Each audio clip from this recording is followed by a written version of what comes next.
Adi ha, sabihon ko sa iyo. Ang mga lalaki, sa una lang ina. Sa una ka lang ipopost. Sa una ka lang imamayde. Sa una ka lang sisendan sin message na long sweet message. Sa una lang may pake. Sa una lang masuyo. Sa una lang tanan. Sa una lang sinda masaya.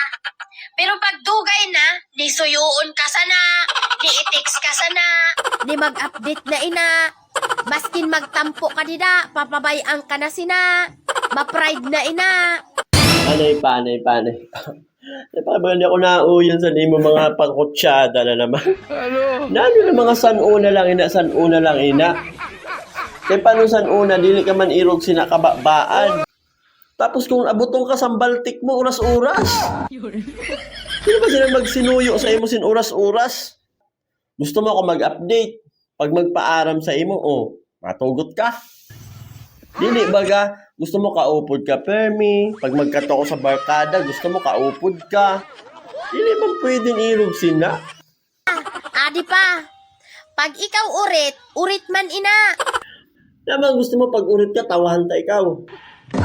Mahila kasi na. Kaya sa una lang talaga masaya. Tama, sa una lang masaya. Sa una lang. Oh, hala!